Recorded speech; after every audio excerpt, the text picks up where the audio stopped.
Hi everyone, it's Narelle Cook from Canine Pharmaceuticals and welcome to another week of Thursday's Thoughts. This is where I share bite-sized pieces of scientific information that I find really interesting and I hope you do too. So this week we are looking at the herb Ashwagandha, which botanically is referred to as Withania somnifera. So this study was published in 2022 in the Journal of Veterinary Behaviour, and they were studying the efficacy and safety of a standardized ashwagandha root extract on reducing stress and anxiety in dogs. So it was a randomized double-blinded placebo-controlled study, which is really great.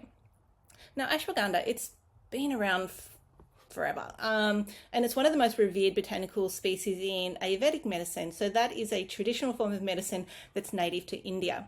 And we've known for a long time that Withania is just great for reducing stress and anxiety in people, as well as enhancing, overall well-being in other areas of health as well. And in the naturopathic space, we tend to refer to Withania as a hug in a bottle. So there's just a nice side note for you. So in the study, it went for 4 weeks. They had 24 dogs that were experiencing stress and anxiety. They measured urine cortisol to creatine ratio, because the more stressed we are, the more stressed our dogs are, the more cortisol we produce. They used a canine behavioural assessment questionnaire and a pain questionnaire, and they monitored body condition score. So if we scroll down a little bit, so we know dogs suffer from stress and anxiety as much as we do. Often we don't see all of the signs, but there's the obvious ones. You might get vocalizations, destructiveness, salivation, increase restlessness and pacing. Some dogs will show avoidance behaviors. Some dogs you'll see changes in appetite. Like there's a lot of, signs that our dogs display when they're stressed and anxious. Unfortunately, ongoing exposure to anxiety-inducing stimuli over a period of time can absolutely negatively affect, their physical health and their mental health and reduce their quality of life. And according to a study in the US, just over 10% of dogs were recorded as having a specific fear, anxiety, or phobia. 14% experienced separation anxiety, and 22% exhibited fear-related aggression towards people. So that's not good. And between 40 and 50% of dog owners reported that their dog is scared of some sort of noise. So if we come back to the results, so only after 4 weeks, which is just nothing in the big scheme of managing a dog with stress and anxiety, they found a statistically significant reduction in the urine cortisol to creatine ratio. So less stress equals less cortisol. The canine behavioural assessment questionnaire showed a statistically significant reduction in fear and anxiety compared to placebo. And there was also a statistically significant reduction in the measurements of pain compared to placebo. And the other really great thing is that the ashwagandha was really well tolerated in all of the dogs, and there were no reported adverse events.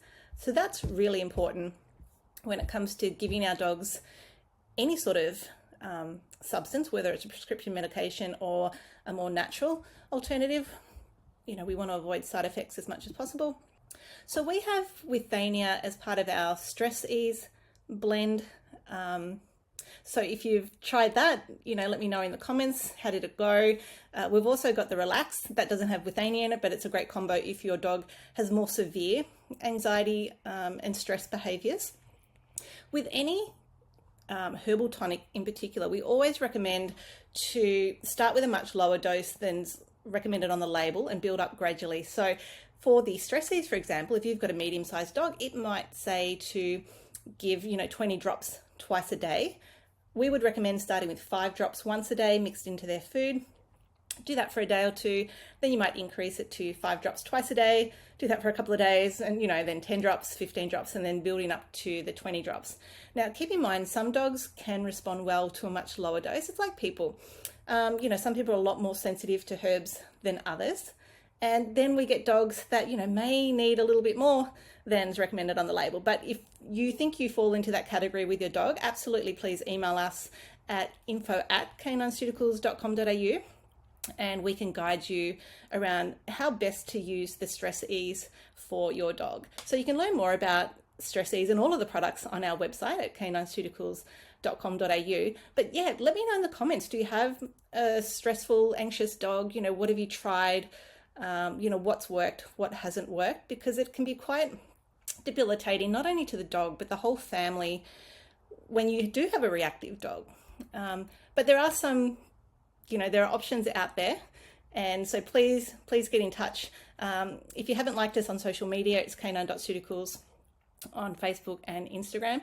And if you know someone else with a stressed or anxious dog, please share this video with them so they can benefit from it too. So thank you for another week, and I will see you next week.